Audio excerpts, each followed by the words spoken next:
For tonight's Conversations with Great Minds, I'm joined by Dale Stevens. Dale is the founder and brainchild behind UnCollege, an organization that provides resources for those students pursuing a self-directed path to higher learning. A critic of the traditional higher education system, he left college during his second semester and has been unschooling himself ever since. He's also the recipient of the prestigious Thiel Fellowship and a frequent commentator on education issues at the Washington Post, the New York Times, and the Huffington Post. His new book is called Hacking Your Education. Ditch the lectures, save tens of thousands, and learn more than your peers ever will. Very pleased to welcome Dale Stevens from our Los Angeles studio. Dale, welcome. Thank you. Thanks for joining us. This country has some of the most important, prestigious, presumably competent educational institutions in the world. People from all over the world send their kids here. Why is it that our college graduates can't find jobs in the United States? One of the reasons is that it's incredibly expensive and incredibly difficult as a young person to commit 4 years and hundreds of thousands of dollars to going to a specific school when you haven't tried out different things. And it's a real travesty that the average student graduates now with $27,000 in debt, which as a young person coming out entering the workforce really limits your options. Instead of being able to go out and try different things, you're forced to take a job that may not be ideal or may not actually use the skills that you might have learned in college, but pays you money so that you can pay back your loans. Right. So if kids are graduating with a lot of debt and the jobs that are out there are not appropriate to their skills, are you suggesting that the response to that should be that young people should just say, screw it, I'm not going to go to college? Not that everyone, I think it's as ridiculous to say that everyone should not go to college as it is to say that everyone should go to college. But I think that people should take a long, hard time to think about whether it makes sense spending 4 years in an institution, whether that's the best way to learn certain skills. Institutions in the United States are really disconnected from the skills that are actually being valued in the workforce. We're looking around and we need people who have technical skills, who can build computers, who can do things that have real value, and yet we're sending everyone to college and we're producing people who have English majors and are studying art history. Mm-hmm. Isn't there, though, something to be said for that art history or philosophy or English major, in as much as from an employer's point of view, it demonstrates that that person was willing to commit 4 years of their life to something, that they had the ability to focus on it, that they could keep with it, that they, there's a growing number of employers. There was one who was profiled recently on one of the national networks. I think it was a law firm that said that even to be a secretary, you have to have a BA. They just won't talk to anybody who's not a graduate of a 4-year college, because just making it through those 4 years, in their mind, said something about people. I think there's absolutely value in learning things that don't have like a direct utilitarian value, but I'm not convinced that it takes 4 years, and I'm not convinced that you should spend so much money doing so. Right. I think on the part of employers are getting to a point, or will be soon at least, where they're getting 1,000 applicants for a job, and all of those 1,000 applicants will have college degrees. And at that point, a college degree doesn't actually tell you much about the person. Sure, it tells you that they went through college and spent 4 years there, but when everyone else did exactly the same, it doesn't tell you anything about their skills or their talents or how they might fit into your company. Right. And increasingly in Silicon Valley, we're seeing people who are wanting to hire for people's actual skills and talents, and I believe that'll soon be expanding to other non-technical fields as well. So is your premise that people can develop their skills and talents, some people, better outside of college than within college? Is that the essence of unschooling? The essence of unschooling is that there may be more efficient, less expensive, and more meaningful ways to learn outside of institutions. And that's not to say that everyone should be unschooled. There are absolutely ways that school can be beneficial, and there are absolutely ways that you can make your own experience in an institution be more self-directed. Yeah. Well, and for example? For example, if you're in an institution, you should take as much advantage of that as you possibly can. Go to office hours, find mentors, find other students who are working on the same things, and create peer accountability groups. Take the opportunity to be self-directed and start projects and start organizations and build your own portfolio. Do all of the things that'll equip you to be a person who has relevant experience in the field that you want to get into. By the time that you're out of college, don't just start that once you finish school. Right. And how, what is there a college personality, or is it more of a college? This is the kind of, I want to be an electrical engineer, so I know I have to go to college and learn electrical engineering. Or is there, I mean, how, in your mind and in your writing, how would a young person who is close to graduating from high school make that decision about whether they should take a couple of years off, whether they should go to college, or whether they should unschool themselves, learn perhaps the specific skill sets that they want in just part of a college education or a trade school or online or in books or whatever? How do you parse that out? How do you sort that out? What's your advice? If I were graduating from high school today, instead of going to college, I would take a couple of careers that I was potentially interested in and go and try and find out what it's actually like to do those things. Find someone who works in those careers and ask if I can shadow them for a day or a week or a month, and try and figure out, A, whether that's something that I would enjoy, and B, what are the skills that I need to actually do that job.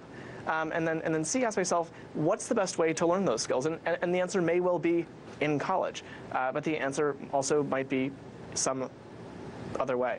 I think the really important essence here is that I want people to stop and think long and hard about how they're learning. Really, the philosophy behind unschooling is about making a conscious choice about how you're educating yourself. How you do it is irrelevant, but right now we aren't actually thinking about how we're learning. We go to kindergarten, we go to middle school, and we go to high school, and we go to college without ever stopping to think, is this what suits me? Is this what's best for what I'm interested in? And does this help further my longer term goals? Yeah, and you're in our own family, I mean, one of our kids read the book Unschooling when she was in high school and said, okay, that's it, I'm out of here. And we homeschooled her the last couple of years. She traveled around the world with us, and it worked out just fine. I mean, awesome. I can tell you, well, I don't claim any great academic credentials either. So there's a lot that you can do outside of college. Go ahead. I think the idea of leaving school is really scary for some people. Yeah. Because the perception is that if you leave school, there's no safety net. But in reality, there is a safety net, and that safety net is school. School and college are not going away anytime soon. So if you do choose to take some time off, the worst thing that can possibly happen is that you could go back, right? Yeah.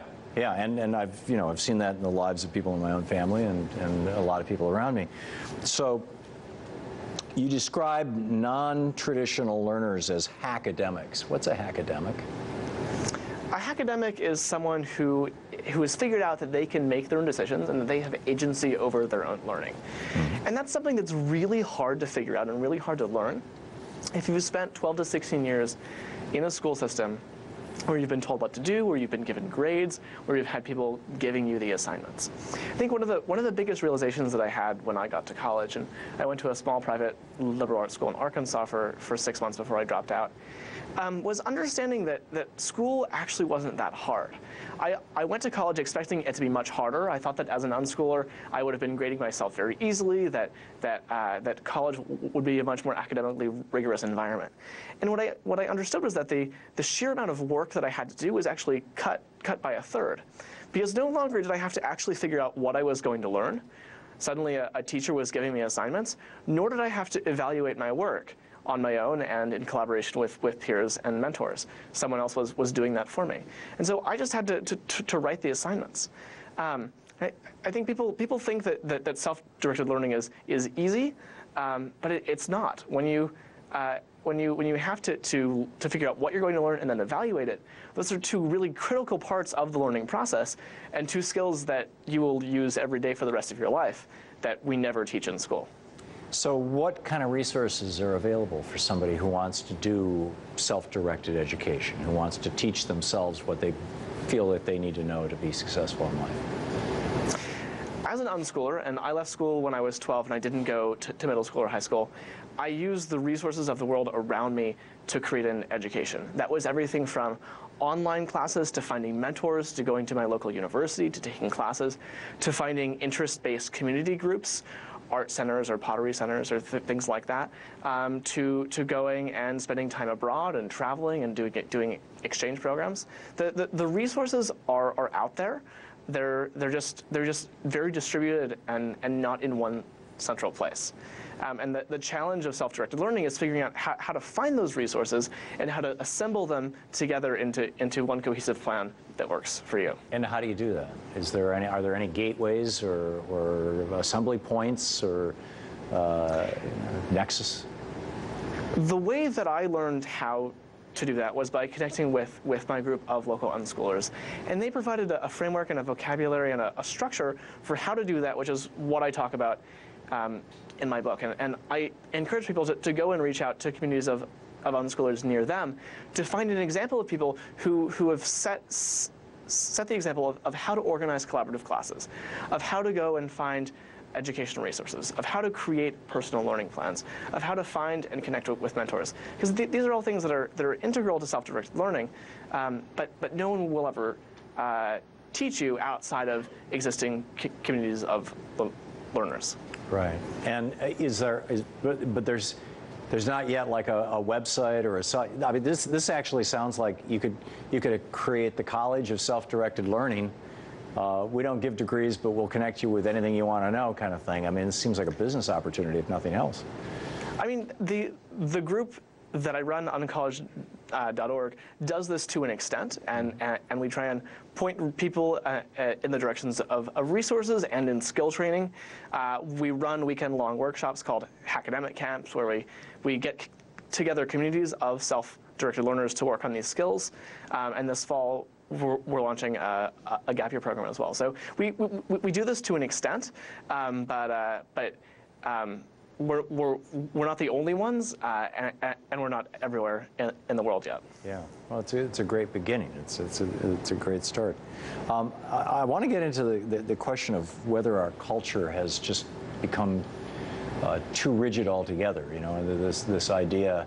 In fact, in Germany, in elementary school, they, at least in '86, when excuse me, when we lived in Germany, in the second grade, they were determining which kids would go to college and which ones wouldn't. And you know, we haven't gone that far yet here in the United States, but it seems like there's almost a larger cultural issue here. I'd like to explore that with you after the break, if that's okay.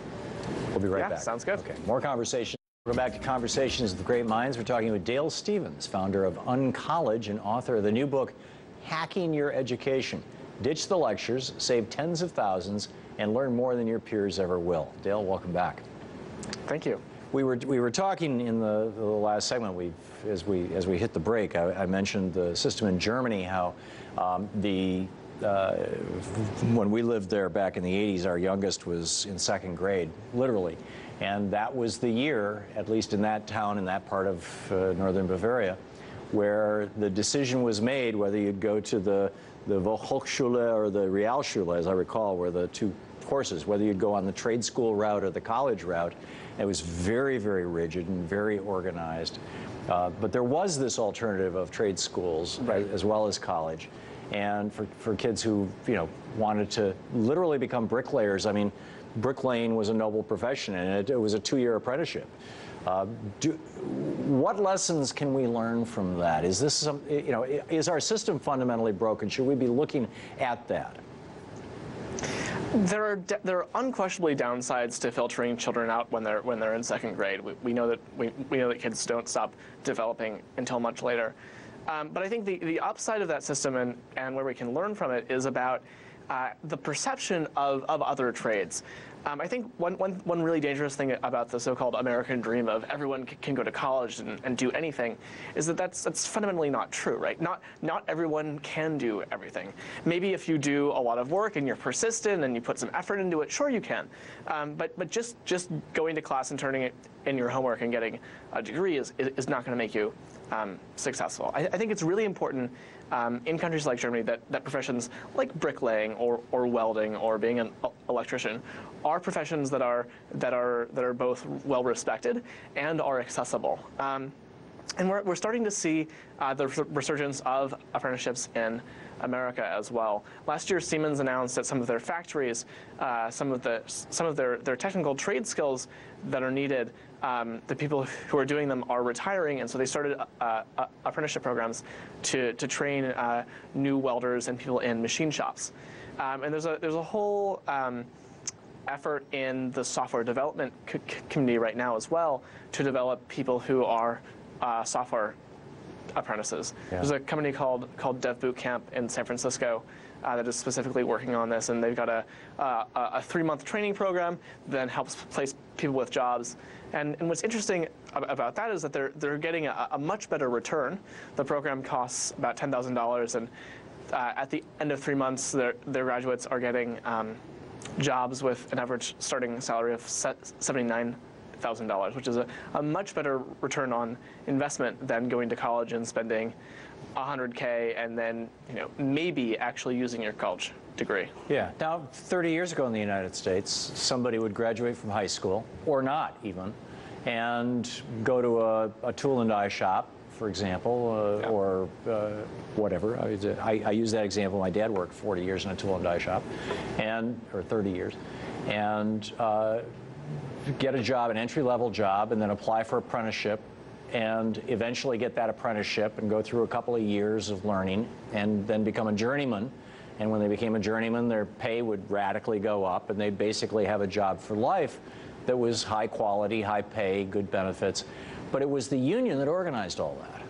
And without the machinists union, I don't know that any of that would have come about. In fact, there was all this chaos that came out, with the development of the Industrial Revolution in the United States.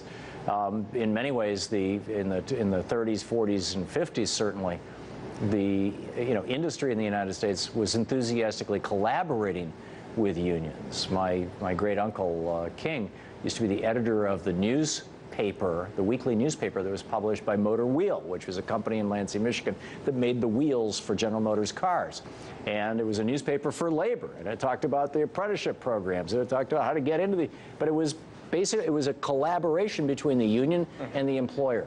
What has happened in America that even the idea of that model, you mentioned Siemens. Siemens is a German company. In Germany, if your company has more than 1,000 employees, 50% of your board has to be made up of labor members of organized labor, by law. What has happened here in the United States that we've lost that? I think one of the main things that has happened, and how might we get it back? Yeah, so 60 years ago there was the GI Bill, right, that promised everyone coming back from World War II that they could have a college education, and so we had these tens of thousands of people that we shipped off to college, but then didn't really know what to do with them. And I think that was the thing that started the trend of everyone going to college. No matter what you're going to do, you should go to college and get a degree. And then the cost cycle, I think, became vicious coming out of the 70s when the government noticed the prices going up and said, oh, hey, we'll give you loans. And then what happened to that was bad was that colleges were like, oh, we're getting loans, we can just raise tuition, and then we can just have the students get bigger loans. Because colleges are businesses and tuition is their main income source, right? I think the biggest thing that's going to happen that'll shift this back in the opposite direction, that'll get employers collaborating with educational institutions or potentially labor or other organizations that can provide educational models, is when students start understanding that going to college and committing to graduating with $27,000 in debt is a really risky proposition, particularly when the job market looks like it does today. There was a recent study that the New York Times published last year famously that found that 22.5% of college grads under 25 with college degrees are unemployed, and another 22% are working jobs that don't require their degree. And students are starting to figure out that there are other ways to learn that are more meaningful and less expensive than going to schools. Yeah. Now, there are some who have suggested that there's even kind of a grand conspiracy at work here, and not necessarily a bunch of, old men sitting around a table hatching something, but that basically as productivity has improved, in large part through automation, but also because we've offshored a lot of kinds of jobs. This has to do with trade policies and things, which is a whole nother rant. But as productivity has improved, wages have flattened out pretty much since the 1980s. And so in order to prevent social unrest and mass unemployment, what we've done is we've said, you need to stay out of the labor market for another 4 years. We're intentionally keeping people out of the labor market as a way to suppress unemployment numbers. And also, it's become its own very profitable little industry, thank you very much. The banksters have run up over, we've got over $1 trillion in credit card debt. More people owe, and student loan debt. More people owe student loans than the total credit card debt in the United States, which is mind-boggling. So you've got this for-profit industry. And the dynamic of education has flipped. When Reagan came into office, 80% of an education, the cost of tuition, was paid for by state, local, and federal governments. Today, it's 20% roughly, and the student is making up that 80% that used to be 20%. So it's become much more expensive. Can you speak to that change and whether this might actually just be, a way of keeping people out of the job market? I think the other figure there that's really important to keep in mind is that the default rate on student loans has been steadily increasing. At the end of 2011, it was up to 9%, and by the end of Q4 of 2012, it was up to about 11%. I haven't seen the numbers for Q1 2013, but I imagine that they're higher. And that's staggering, right? And when we have all these students with this debt, that is unforgivable in the case of bankruptcy, unlike housing debt, for example, mortgages. That's going to get us to a point where we're going to have to do something. And I think that this is, I think the biggest gain of Occupy Wall Street last year was that it brought this issue to light, right? And if nothing else, it made people aware that there is all of this debt out there. There are all these people who have this debt, who have gone to college, and haven't gained anything appreciable from it. Yeah, go ahead. Well, in 2007, the Kansas City Fed, I think it was, announced that we had, the second or third quarter of 2007, we'd seen a 30% drop in housing starts. And I was, on the radio going, okay, this is what we saw in 1927. It preceded the Great Crash by 2 years. Time to bail out of the stock market. This means the bubble's bursting. Could it be? And then the bubble burst, of course. The housing market completely fell apart in late 2007, and by 2008, the stock market followed it. Could it be that we're looking at another bubble here, and it's an education bubble, and that bubble's going to burst, and it's not just the student loan part of it. That part will take down the banks, but it's also the colleges part. We're going to see companies, businesses, for-profit businesses, these for-profit colleges that didn't even exist 30 years ago, we're going to see them crashing and burning. That would not surprise me. I mean, I think those numbers are all coming together to make a very scary-looking future, both for students who are going to have to figure out what they're going to do, but also for colleges. And I think it's not just the for-profit colleges that are going to have to really radically change what they do or go away, but also a lot of the schools that are in the mid-tier of institutions, the schools at the top. The Harvards, the Princetons, the Stanfords that have multi-billion-dollar endowments, they're probably going to be okay. And the schools at the other end that are actually training people with real vocational skills are probably going to be okay as well. In fact, they're probably going to increase.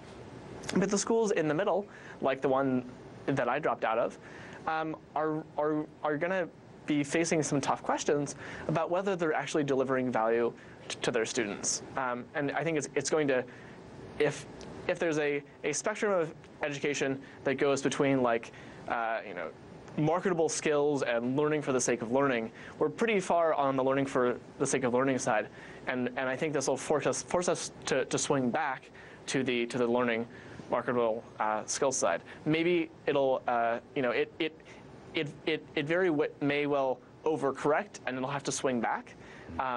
But at the end of the day, you've got to learn something that someone will pay you for so that you can put food on the table, right? Yeah, absolutely. And in your book, you lay out a number of great steps and strategies to get there. It's a great piece of work. Dale, thanks so much for being with us tonight. Thank you. It's been great talking with you. Dale Stevens. To see this and other conversations with great minds, go to our website at conversationwithgreatminds.com. And that's the way it is.